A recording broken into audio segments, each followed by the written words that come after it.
Let's move on to something that wasn't as good. All right. The NBA All-Star Game.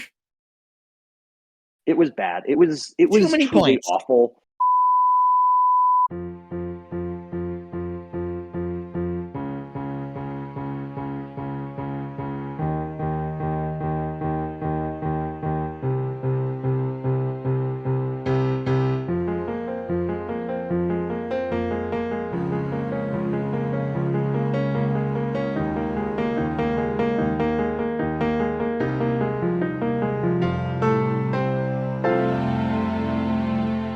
Hello, I'm Colin, And I'm Charlie. and welcome to the C&C Talks podcast, episode 7 of season 3. And Charlie, it has been a while. Yeah, due to some unfortunate circumstances with both of us getting sick, it's been 2 weeks since we recorded, so we got a packed show this week. Just a reminder, we release episodes every week, and well, we're supposed to anyway. And it is currently, as of recording this, it is Monday, February 26th, 2024, at about 6:30 p.m. Pacific time. And due to us being off for a while, we have a lot to cover, Charlie. So let's get right into it, and let's start with what's somewhat old news. That is the murder of Alexei Navalny in Russian prison, Charlie.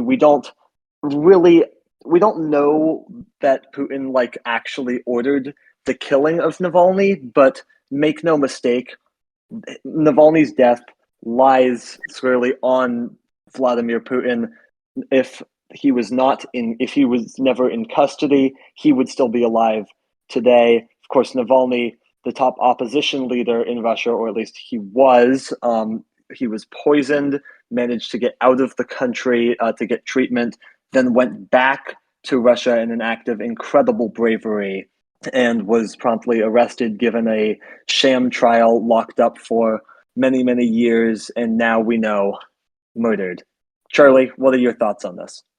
I mean, this doesn't really particularly surprise me. The conditions he was in Siberia, where he was obviously very poor. This comes rather close to the 2 year anniversary of the Russian-Ukrainian war, which was this past Saturday, as I was recording that February 24th. But yeah, this is a big blow to opposition in Russia. Putin is tightening his fist even more. I don't really know how much more you can, but what were Tucker Carlson's thoughts on this? I want to know. Oh God. Well, so it's actually interesting, right? Because we've discussed Tucker did go to Russia. He interviewed Vladimir Putin. The interview did not go very well for Tucker. Putin essentially gave him a very long history lesson. It was boring. Tucker did not seem to be respected by Putin at all. I mean, Putin even said afterwards he expected harder questions, but they were all just softball questions. I mean, imagine being too pro Putin for Putin.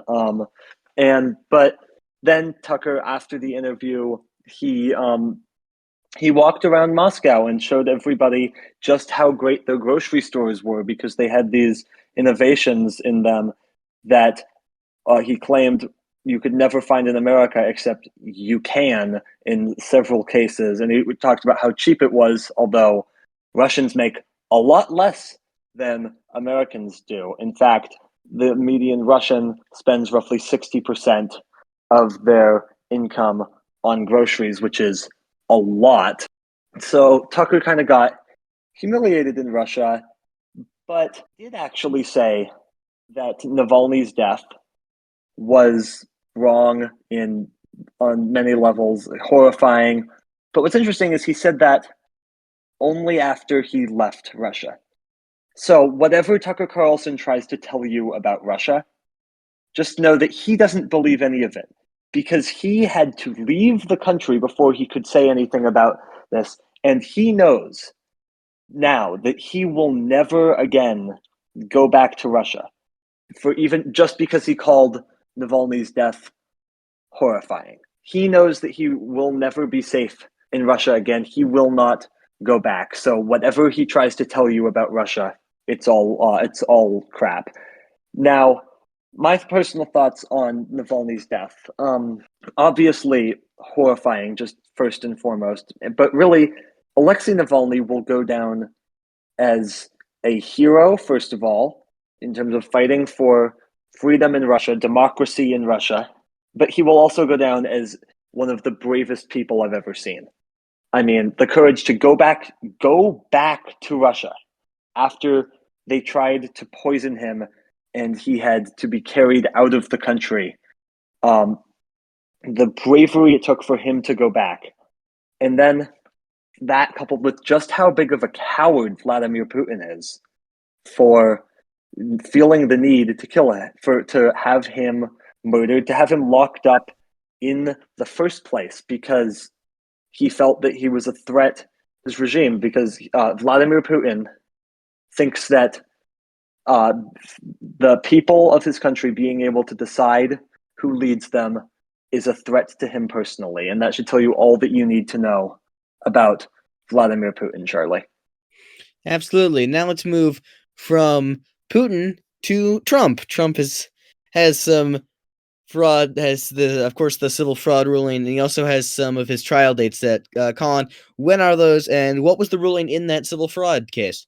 Yeah, there's been a lot of Trump news to catch up on As there in the usually last is. few weeks. Oh yeah, no, there's usually a lot of Trump news. He cannot get out of the news, which I think he likes quite a bit.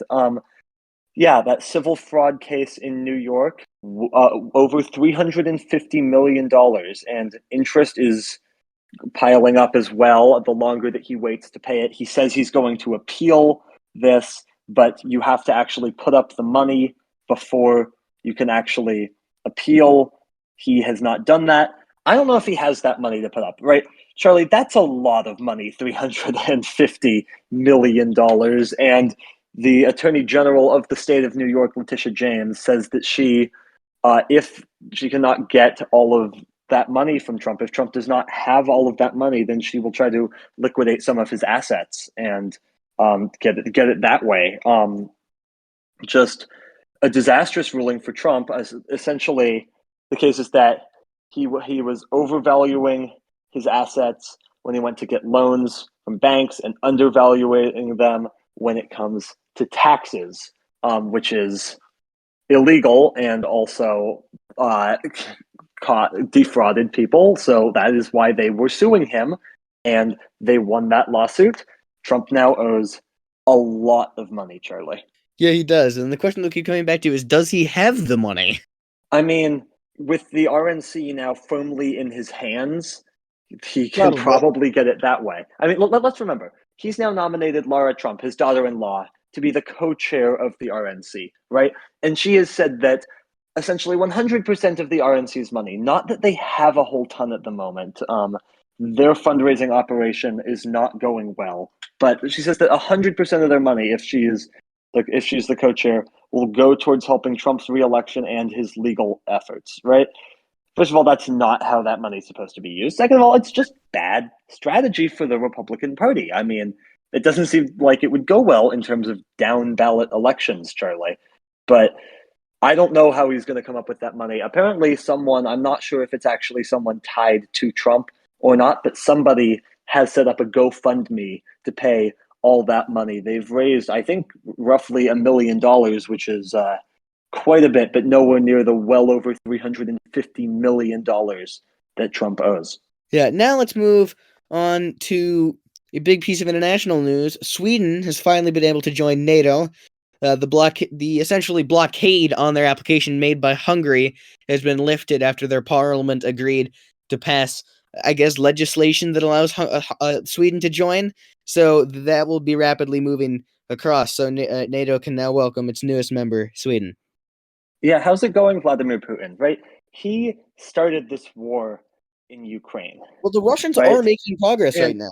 yeah, sure, they are, because, and we will get to this in a couple minutes, because of just what's going on in Congress, how disastrous the effort to give Ukraine more aid is. They are helping. They are helping Putin in the war effort in Ukraine, but it's in terms of NATO, right? He thought that this would split NATO. Joe Biden has managed to rally NATO, successfully unite NATO, and not just Biden. A whole bunch of European leaders deserve a lot of credit on this as well. And then now expand NATO. First Finland, now Sweden.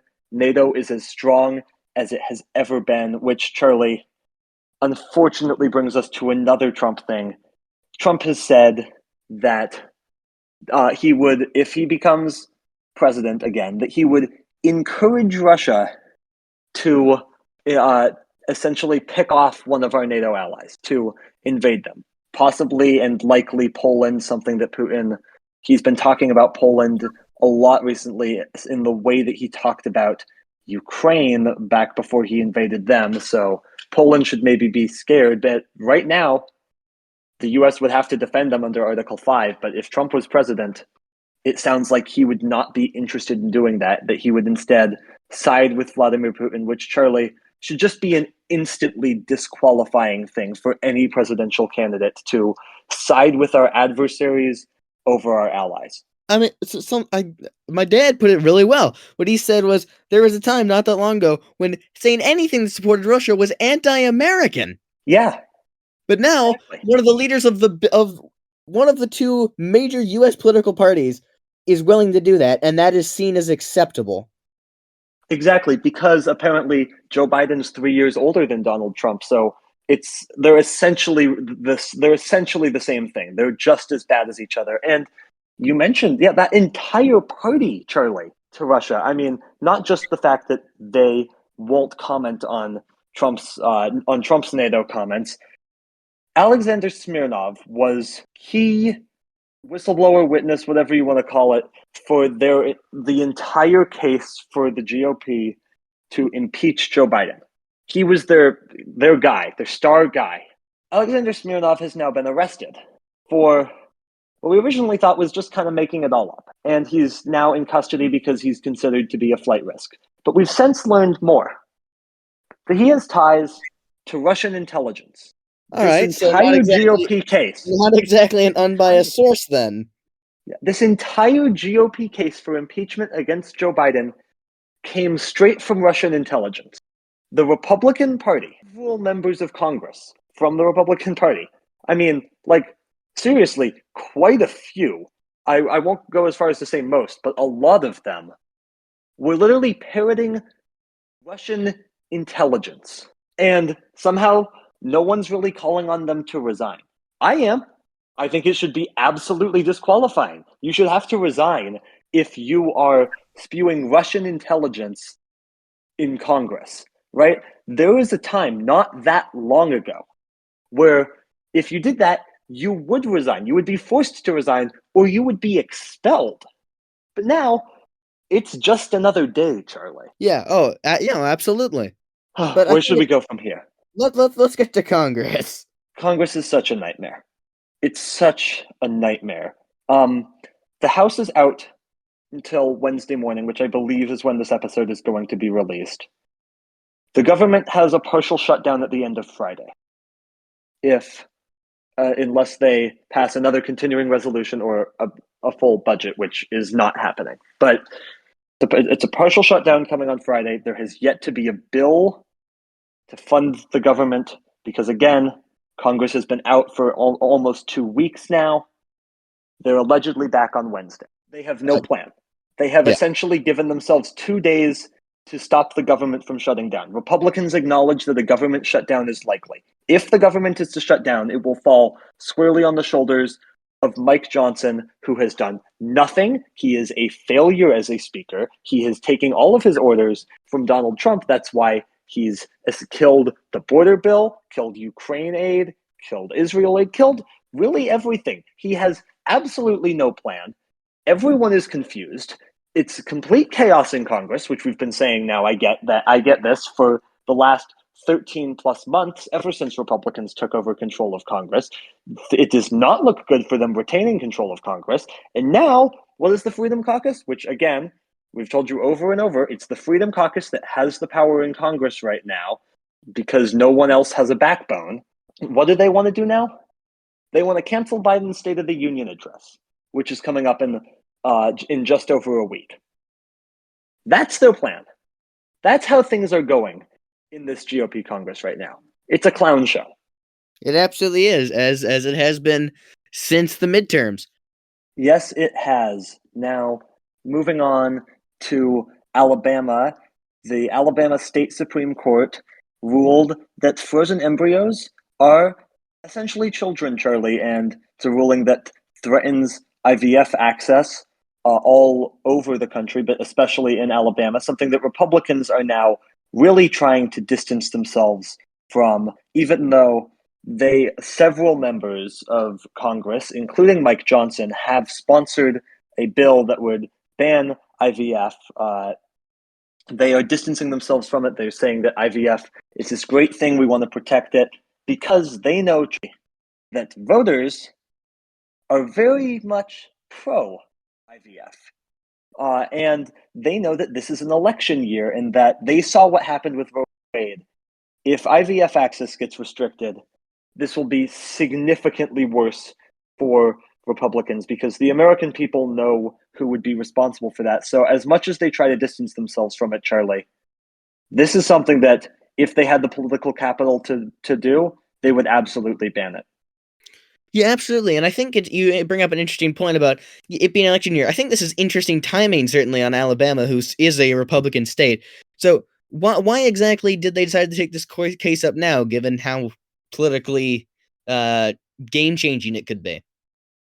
Well, I mean, the courts aren't supposed to be political now Okay, in yes, Alabama. not supposed They to are, and but not are two very different things. sure. Not entirely sure, but I believe that it was at least temporarily banned in Alabama after this ruling was handed down. I think the Alabama legislature is now trying to protect it, but we'll see how long that lasts. Now, moving on, Charlie, to something that happened quite a while ago now. I made a C&C 5 episode about this. This was the special counsel report that came out about Biden's handling of the classified documents. And it essentially exonerated him, Charlie. It said that even if there was not Department of Justice policy stating that they will not indict a sitting president, that there was nothing there to charge Joe Biden with. None of it rose to the levels of indictable offenses. So essentially, at least in a legal sense, he was exonerated. Obviously, still not a good thing to have classified documents at your house. But that's not what's getting the attention in this ruling. What's getting the attention is that the special counsel, Robert Hur, a Republican, wrote that Biden came off like a well-meaning elderly man with a poor memory, Charlie. Now, I'm not a doctor. Here's the thing. Here's Robert Hur. And he doesn't have that much more of a basis to make that assessment off of than I do, because I have seen him speak. And sure, he sometimes messes things up. He makes gaffes. That's kind of been his brand his entire career, though. And what's more, so does everyone else. You can find clips of essentially any politician doing that. Trump confuses people all the time. He thinks that Obama's president and that Biden's trying to start World War II, and oh yeah, his wife is named Mercedes, not Melania. So the media would cover that a little bit because, anyway, like, sure, Biden's years older. That's it. Again, I'm not a doctor, but it looks like Trump's memory is worse than Biden's, just from my personal observations, having watched quite a bit of them. And now the media keeps saying, well, the only way for Biden to prove that he's not senile is to do a whole bunch more interviews and public events. Joe Biden has done a lot of public events and press conferences. I do not have the numbers right now, but as of February 19th, in the month of February, Biden had done 20 public events and 10 press conferences, which is quite a bit. But it seems like the media just does not cover that at all. And right, Biden's is issues. That doesn't take away from all of the accomplishments during his term, which the media has not talked about, of which there are many. CHIPS Act, PACT Act, American Rescue Plan, Bipartisan Infrastructure Bill, Inflation Reduction Act, etc., etc.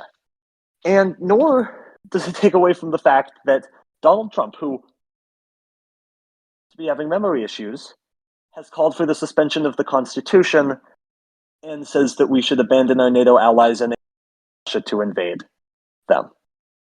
Charlie, your thoughts? Yeah, I mean, when it comes down to it, it's someone who wants to govern, can lead a nation properly, understands what he has to do, is willing to compromise bipartisanly, and sometimes makes a few mistakes. And on the other side, you have a would-be dictator who's not that much younger and would try to take over the country and turn it into a dictatorship, possibly. So weigh your options here and figure out that Biden is the less dictatorial of the two and thus the better presidential candidate. Exactly. And that is not to say that Biden is the perfect candidate. I personally think No that one Joe is. Biden has a very impressive record, although there's things that I could criticize him for. And ideally, I'd like younger version of Biden because I think that younger version of Biden was a better speaker. I think that there's other politicians too in the Democratic Party that are better public speakers, which I think is really one of Biden's biggest weaknesses. Is public facing.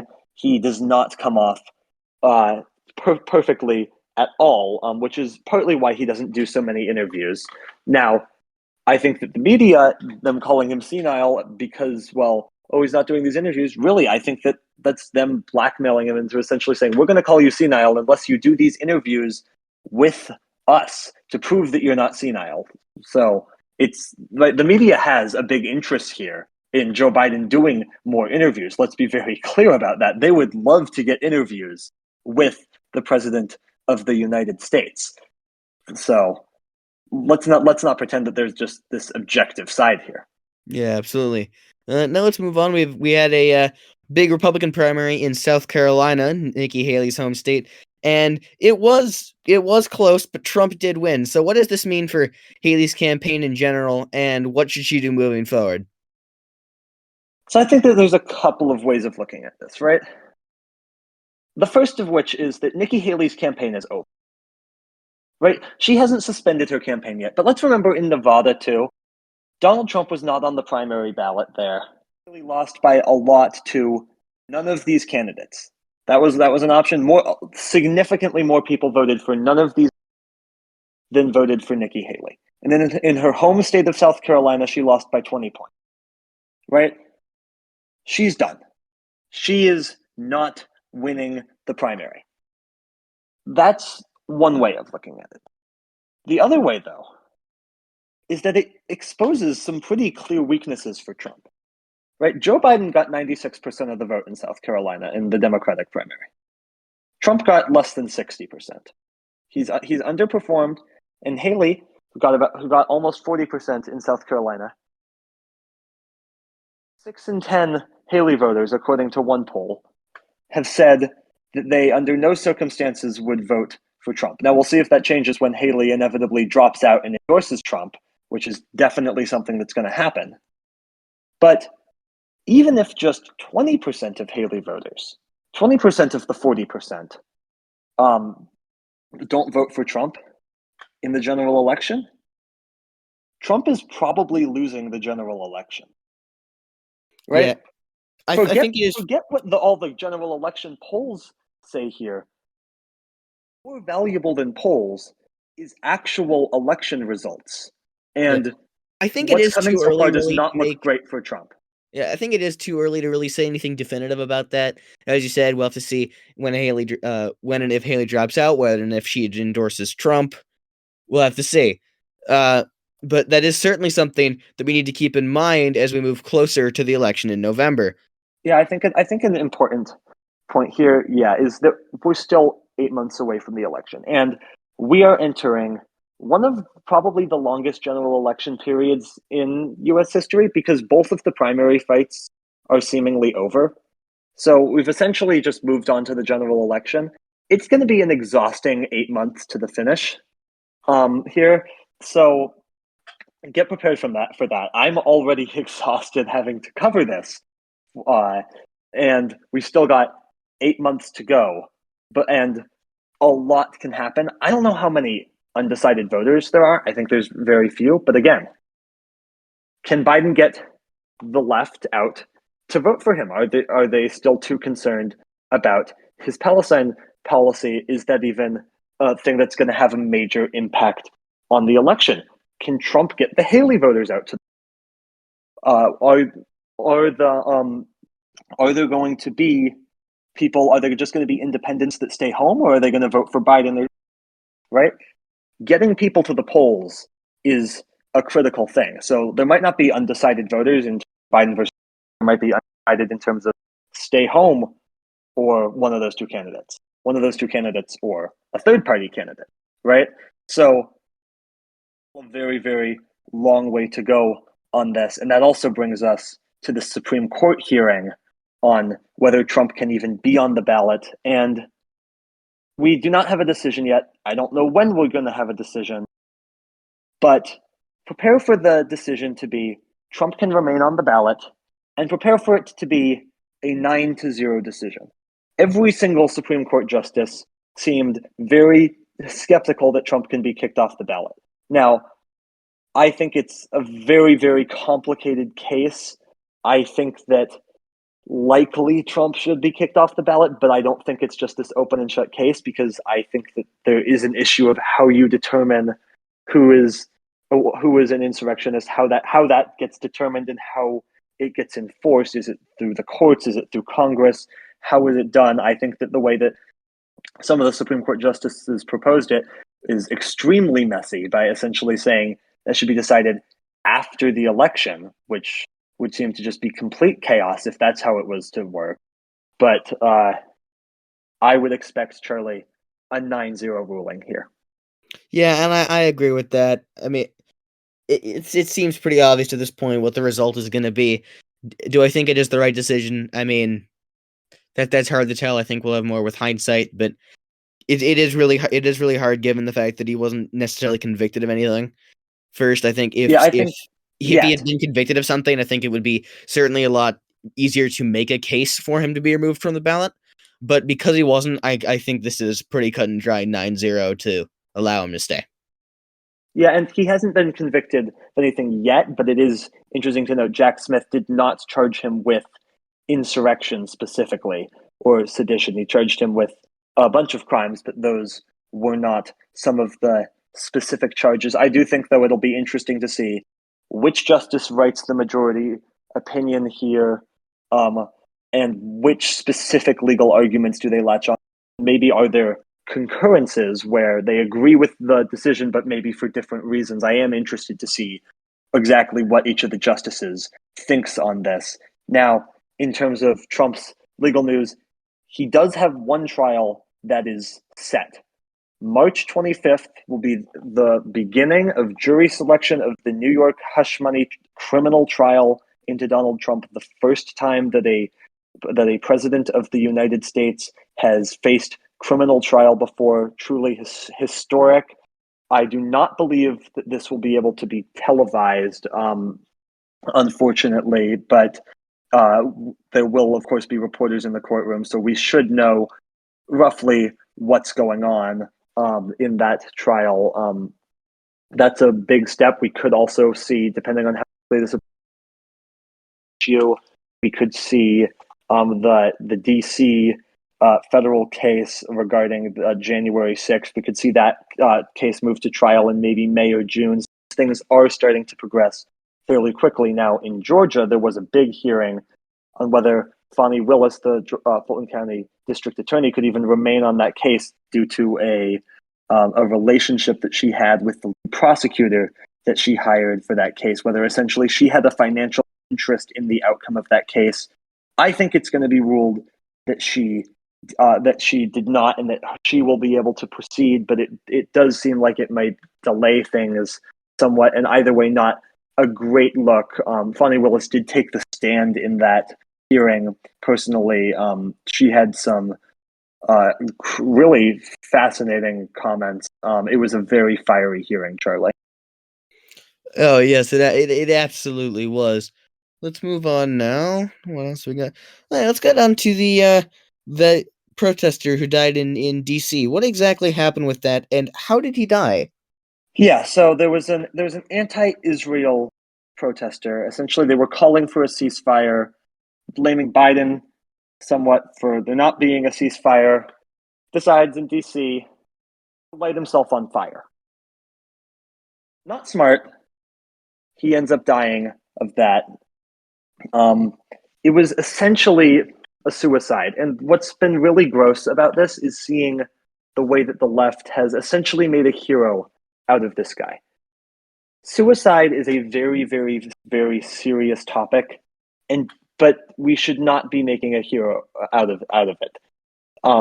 It has a lot to do with mental illness, quite possibly. This guy, right? This was not simply just about him being a hero because he was willing to risk his life for this political cause. Whether this guy dies or not because he lights himself on fire is going to have absolutely zero impact on what anybody does in Israel and Gaza. Zero impact whatsoever. But instead, the left seems to think, oh yeah, no, this has a big impact, and this guy is a hero, and like suicide can sometimes be this great thing. It's really quite gross, Charlie. Yeah, and I want to bring up the point that there was also something that I was hearing about. There's a plan in Michigan where some Democrats are planning to go against Biden. Getting rid of Biden, as you said, doesn't help. All it does is make it easier for Trump to get in. And if you are a member of the American community, obviously I can't speak for you as I'm not a member of this community, but it is of that community. But it is my opinion, looking at just policy, that I think Biden is your better option instead of Donald Trump. I can completely understand disagreeing with Biden's Israel-Gaza policy. Now, I think that he's more pro-ceasefire than a lot of these people think. I think that he is the most pro-Palestinian president probably in U.S. history. And I can still get disagreeing with his policy on this. But consider your options here, right? Not voting for Biden is going to help Trump get elected. Maybe you think that's worth it, but elected, I would say that most Muslims are going to be in a lot of trouble. Let's not pretend that just because they're U.S. citizens, that Trump's not going to try to deport them. He's essentially said as much. He is very anti-Muslim. It would seem to be counterproductive. And especially, too, you guys just make a spectacle about how you're not going to vote for Biden, not going to vote at all. And then Biden wins. The amount of influence then that faction would have on a Democratic presidency clearly aren't a key voting bloc. The Democrats would clearly not need them to win elections, so they'd end up getting ignored. This just seems like the quickest way to just burn political capital. Yeah, absolutely. It doesn't really make much sense at all. Yeah, just a couple more political stories to touch on. First one, real quick. The Democrats have won George Santos's seat. This was not a surprise. Obviously expelled. This was a Biden-won district that Santos was somehow able to win in 2022, mostly because New York Democrats invested essentially $0 into it. Democrats now winning this seat, possibly in part due to resentment towards Santos and the Republicans who enabled him for the longest time. But really what this means, Republicans now have essentially a two-seat. We saw what they were able to pass with like a 5 or 6 seat majority. And it was nothing. It was nothing. Yeah, nothing. Now they have a 2-seat majority, so I'm sure they'll pass even less. Now, one thing that they were able to pass, into the negatives at this point. They were able to pass, though, that they were able to successfully impeach Homeland Security Secretary Alejandro Mayorkas. For what? That's a great question, because no Republicans have actually been able to highlight which high crimes and misdemeanors Alejandro Mayorkas committed. They just said that his border policy is bad, which is ironic because they have no interest themselves in actually fixing what they call a crisis at the border because wait till the end of the year, it would be bad for them politically. Exactly. So, just complete clown show in Congress. I've said it before. I think that's at least the second time I've said it this episode. I'm sure I'll say it again next episode once, the government shuts down.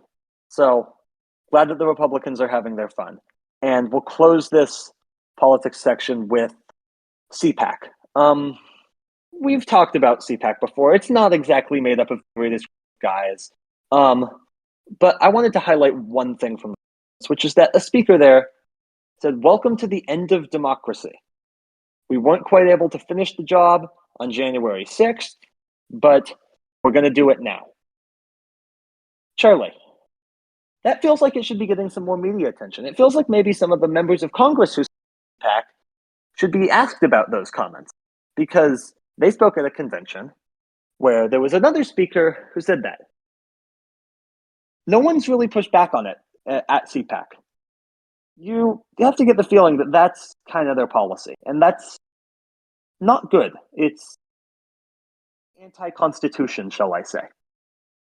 Yeah, I mean, am I surprised that people are saying this? No, not at all. Am I surprised that it's not getting media attention? Kind of a little bit, but yeah, no, of course people are talking about that. But yeah, it is time to move on. And I do have a stat of the Your week for stat you. of the week. Yep, what you got? With Finland joining NATO, we did of course, the after-hour series on that. Now Sweden joining. Who was the member who joined before Finland? Can I get a year on this, please? Yes, this country joined on March 27th, 2020. That recently? Oh, wow. I have no clue. Was it like Georgia or something? It is not. Is Georgia a member of NATO? They are, right? I don't believe so. No. Wait, they're not? Okay. The Baltic states were all in long before that, yes? Yes, the Baltic states all joined in 2004 along with Bulgaria and Was Romania it and Poland? Slovakia and Slovenia, actually. Was it Poland?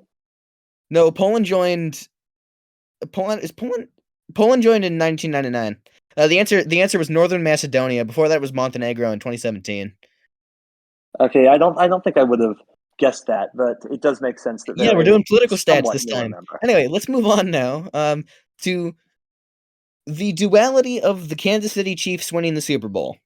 Yes. So we did a whole live stream on this, and this was like 2+ weeks ago. So we're not going to go super in depth on it.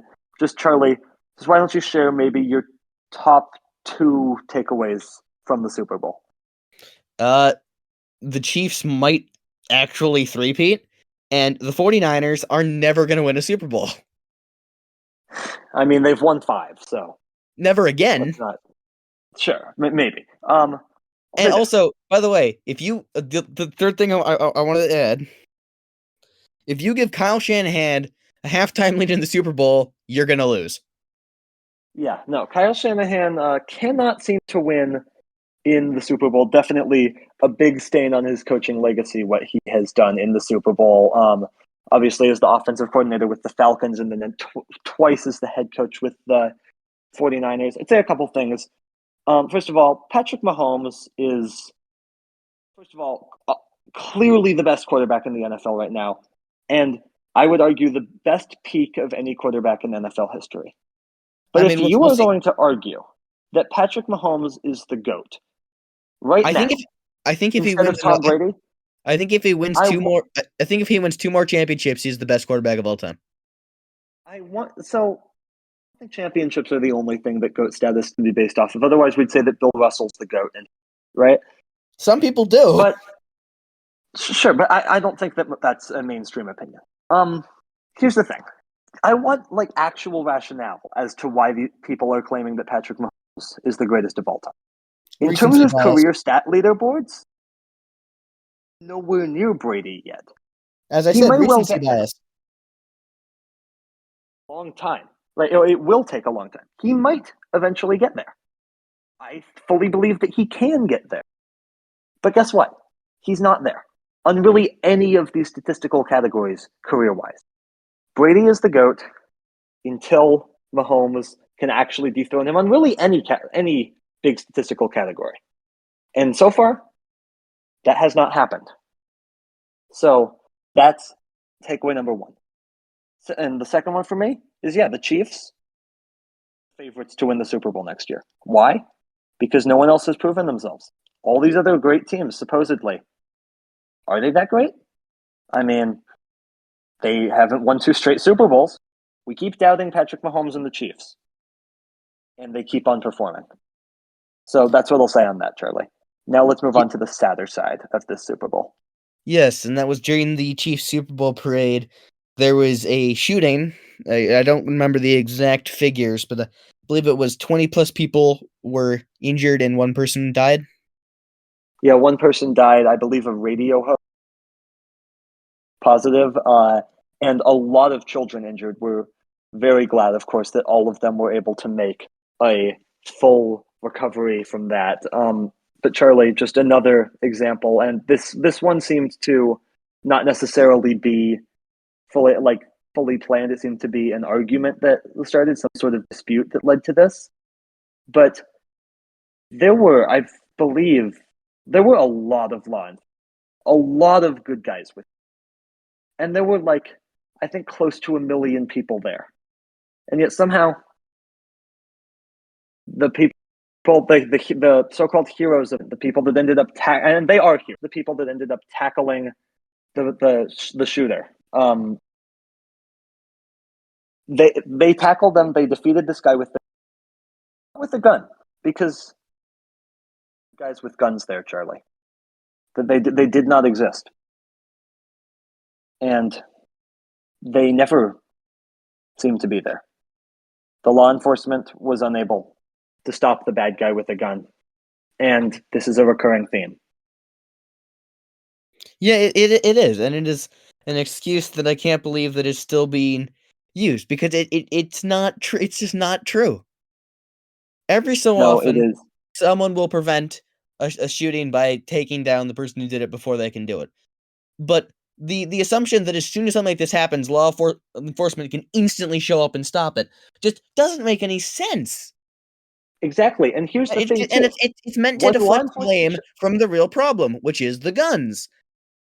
You problem can say too, right? whatever you want about Let's it. say that law enforcement did show up right after it happened and was able to deal with the shooter immediately every single time, right?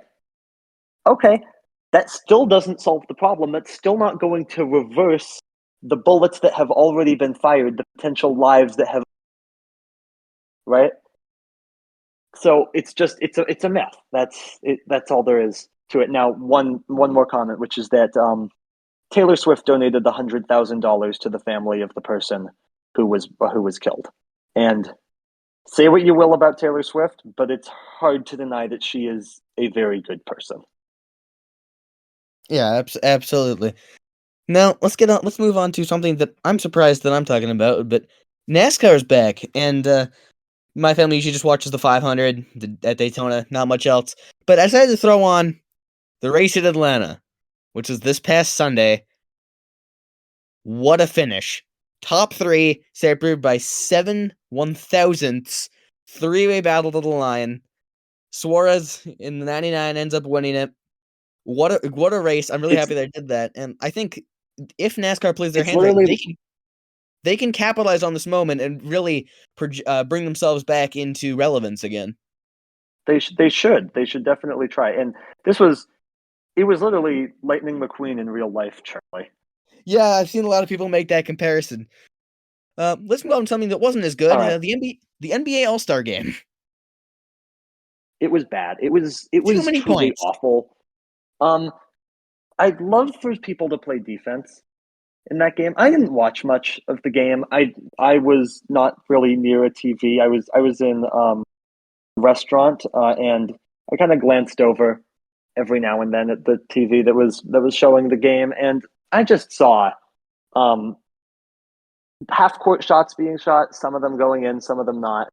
People just driving into essentially quadruple coverage, and the defenders doing absolutely nothing about it. It's embarrassing. The NBA needs to figure out something to do about it. But Charlie, I wanted to talk at least a little bit about All Star Saturday Night. What your thoughts were specifically about the Steph versus Sabrina contest and the dunk contest. I mean, I didn't really watch any of it, but if a G Leaguer is winning the dunk contest back to back, I think you have a problem. Yeah, I mean, I love Mac McClung. I love that this is just his I thing also love now. Matt McClung. I really, really do. But at the same time, it's a problem. Also, the judges were terrible. Yeah, they usually Jalen they have Brown. been in the last few years. Brown was awful. When you're dunking over, what was it, like a 5'1" person or something who was Who sitting is in a sitting? chair, that's it's not a good look. It The dunk really. contest used to be like this iconic thing, and now it's just boring. Yeah, no, absolutely. As for the other thing you mentioned, I think the 3-point contest there was pretty good. I was actually surprised with how well that went. Yeah, I thought I Steph and Sabrina. Sabrina's shot from the men's line, from the NBA line, did quite well. Lost by, I believe, 3 points to Curry. Kenny Smith on the broadcast said that she should have shot from the W line. No, she did better than every male player who shot in the actual 3-point contest, except for Lillard, who won, in which she and Lillard had the same score, right? She proved that she can shoot. Now, I think that there should be a rematch, and I think it should happen at WNBA All Star Weekend because this, I mean, sure, it promoted Sabrina Ionescu. I don't know how much this actually helped the WNBA. I think that having an event like this at WNBA All Star Weekend would do a lot, really, to promote that entire league. It would get a lot of eyeball on the league, a league that desperately needs media coverage. Yeah, no, absolutely. I think it does. Let's move on from the NBA. Let's move on to college basketball now, and the chaos continues. I mean, you don't have college basketball with chaos, Charlie. Let's be honest. We are about to enter the, probably the greatest time of the year in terms of sports. Got a pretty good week of college basketball coming up, followed by 2 weeks of conference tournaments on both the men's side and the women's side that will do, in large part, determine which teams make the bracket and which teams do not. It is going to be an incredible 2.5 weeks now leading up to Selection Sunday. There's a lot of teams on the bracket, especially on the men's side this year. We'll see. Gonzaga has firmly pushed themselves back into consideration for an at-large bid. They've had a pretty great run. We'll see. Can they win at St. Mary's, pick up a huge win there on Saturday? So lots of storylines to follow as we come down the stretch of the regular season and we approach the greatest sporting event in the history, honestly, I would. And that, by the way, does not need to be expanded. Now, Charlie, real quick, what are your thoughts on court storming? Because it's come up this weekend after Wake Forest fans stormed the court and Kyle Filipowski and the Duke player seemed to get at least slightly banged up.